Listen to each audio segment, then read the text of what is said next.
Victor Lustig, one of history's most infamous con artists, executed one of the boldest schemes ever seen by selling the Eiffel Tower not once but twice in the mid-1920s. Here's a detailed documentation of how Lustig carried out this extraordinary feat. In the 1920s, the Eiffel Tower was in a state of disrepair. Built for the 1889 World's Fair, the tower was never intended to be a permanent structure, and the French government was struggling with its maintenance costs. Public debates about whether to tear it down or find a new use for it made headlines, and Lustig, ever the opportunist, saw a unique opportunity to exploit the situation. Lustig was in Paris in 1925 when he read a newspaper article discussing the Eiffel Tower's maintenance issues and the costs associated with keeping it standing. The article speculated on the potential removal of the tower, which gave Lustig the idea to pose as a government official planning to sell the Eiffel Tower for scrap metal. Lustig created a fake identity as Deputy Director General of the Ministry of Posts and Telegraphs. To add legitimacy, he prepared forged government stationery, letters, and official-looking documents. He invited 6 prominent scrap metal dealers to a confidential meeting at the Hôtel de Crillon, one of Paris's most luxurious hotels. The venue choice helped convey the image of an exclusive, high-stakes government deal. During the meeting, Lustig explained that the government had decided to dismantle the Eiffel Tower and sell it for scrap due to its costly maintenance.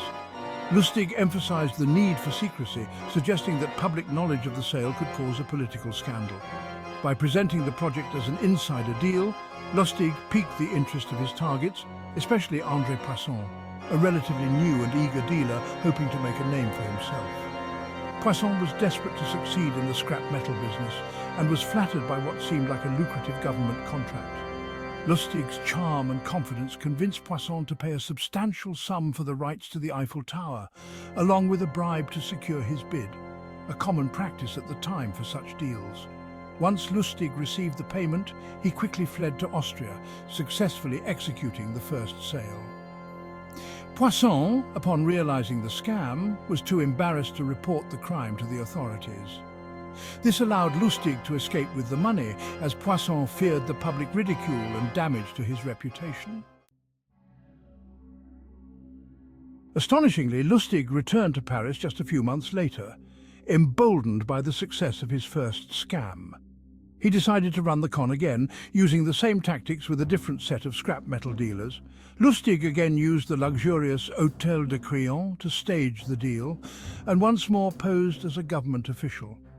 He invited another group of dealers to a secret meeting, repeating his fabricated story about the Eiffel Tower's impending dismantling and sale.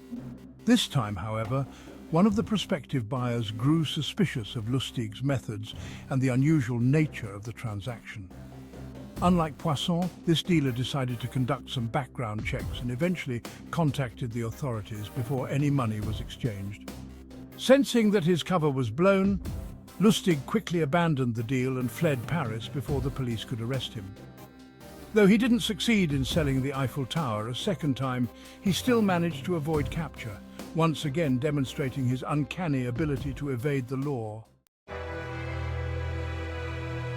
Victor Lustig's cons became legendary, not only because of their audacity, but also due to his meticulous planning and remarkable ability to manipulate his victims. His sale of the Eiffel Tower remains one of the most extraordinary frauds in history and showcases his skill in exploiting human greed and vanity. Lustig continued his life of crime, moving on to other scams, including counterfeiting, before finally being caught by US authorities in 1935. He was sentenced to 20 years in prison and died in Alcatraz in 1947. Victor Lustig's sale of the Eiffel Tower not once, but nearly twice, stands as a testament to his cunning and audacity. By leveraging a plausible scenario and expertly manipulating his victims, Lustig executed one of the most brazen cons ever recorded. His story remains a fascinating example of the lengths to which a master con artist can go, and it continues to captivate the imagination of those interested in the art of the scam.